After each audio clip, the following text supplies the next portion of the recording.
to the lecture on one sample mean comparison. In this lecture, to compare means, we can go for z-test or t-test. In the previous lectures, I continuously mentioned that nowadays, as we have computer software, we are directly going for the t-test instead of z-test.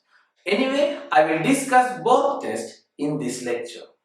What do we mean by one sample case? As I discussed in one of the previous lectures, here we are comparing a mean against a fixed value. I will explain that with one of the examples. A soft drink company states that a concentration of specific chemical of their soft drink is 64. They claim that the value is 64. It's not different. So it's a fixed value.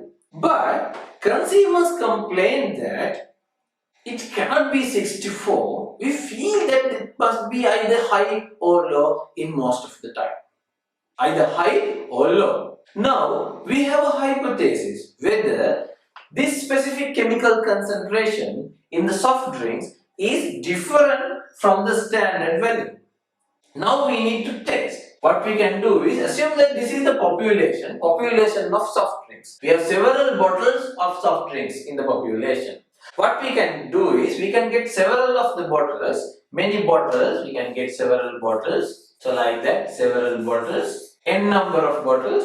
Assume that we get n equals 100, we get 100 bottles, and that is the sample. We can calculate the chemical concentration in those 100 bottles. So that is x bar or sample mean. Now what we can do is we can compare this x bar against 64. We can do the comparison. If x bar and 64 are different, we can claim that there is statistical significant difference between 64 and mu. In hypothesis testing, we are interested in population mean, not sample mean. But we are comparing the sample mean with 64. This is an estimate for the population mean. How to do that?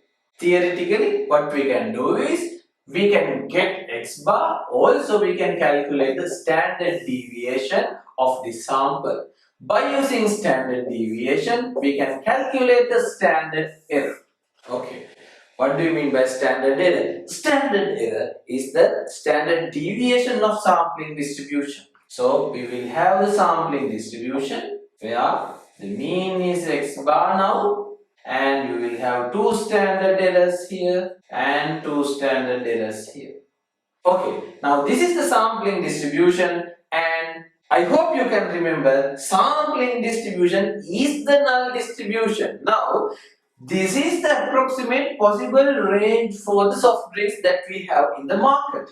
If 64 is within a satisfactory previously given range, we can claim that there's no statistical significant difference. But if 64 is outer in this null distribution, we can come into conclusion that 64 and the soft drinks are different. In order to test this hypothesis, what we can do is, first we need to state the null hypothesis. What is our null hypothesis? Null hypothesis is this mu equals 64. What is our alternative hypothesis? Alternative hypothesis depends on whether it is one-tailed test or two-tailed test. Here we are interested in whether it is significantly different from 64. Either it can be high or low. So it is two-tailed case. So alternative hypothesis is mu is not equal to 64. That does not mean that the both values should be same, but they are not significantly different. So our interest is two-tailed. Based on this null hypothesis, we draw our null distribution and we put our rejection region. Assume that we are interested in 5%. So there should be a value. If 64 is somewhere here, we reject the null hypothesis. If 64 is somewhere here, don't reject the null hypothesis. We will do this practically. Okay, in these soft drinks, after taking 100 samples, assume that our mean is 70. Now we know that there is a difference, 70 and 64, but our interest is whether it is significantly different. Standard deviation of these values is 10 and we have kept our rejection region at 5%. So this is our null distribution. We have mean here and standard deviation is standard error. So the first step is calculating the standard error. So let's calculate the standard error.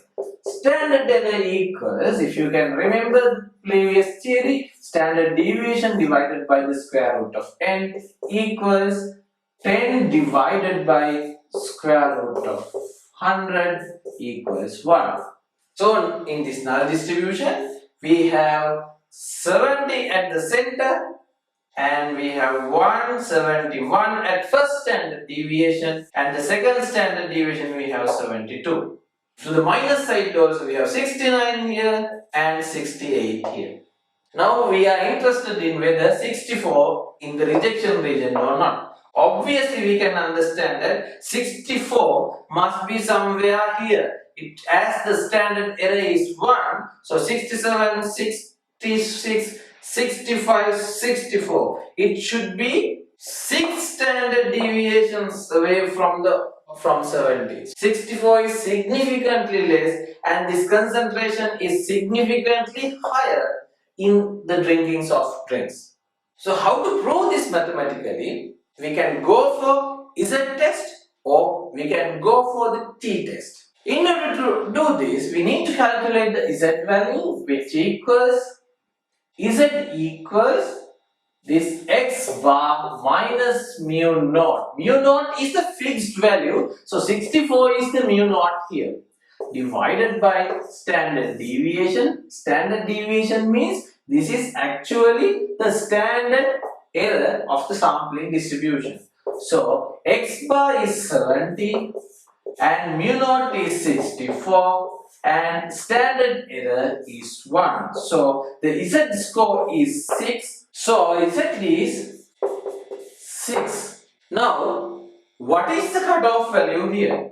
As we are interested in this 5% rejection region and this is two-tailed case, so rejection region is in both sides. There must be 2.5% here, 2.5% here. You need to find out the value, fixed value here. So you need to go for the Z table or computer software to get that one. But in the previous example, you know that 1.96 is the value at the rejection region. Now we know that Z calculated is higher than Z table value. That means 6 is higher than 1.96. So what we do is we reject our null hypothesis. So we reject our null hypothesis. So we can come into conclusion that there's a statistical significant difference between 70 and 64. The practical explanation depends on your hypothesis. If you are interested in whether this is higher than 64, you can interpret that this is higher than 64. I hope you are clear about Z testing. But now we know that it is 100. That will not follow the exact Z distribution. In such case, you have to calculate the T value. T value also has the similar formula like the Z value. T equals 70 minus 64 divided by standard error, which is 1, equals 6. So the T value also 6. Now, what is the cutoff table value? In null distribution, that is not a Z distribution, that is a T distribution. So in that distribution, there must be a cutoff. So for here, you need to go to the T table and find out the exact value corresponding to the degrees of freedom. So here we have one sample, n is 100. So our degrees of freedom is n minus 1, which is 99. In the T table, go to the degrees of freedom column to degrees of freedom 99 and go towards the T value and find out the exact cutoff value at the P value of 0.05 in the P value row at the top. I discussed how to read the t-table in the previous lecture also. So you will get something closer to 1.98 here. Again, 6 is higher than 1.98. So we reject our null hypothesis and we come into conclusion that there is statistical significant difference between the two values. In the next lecture, we will discuss about two sample is a test and two sample t-test. Thank you very much.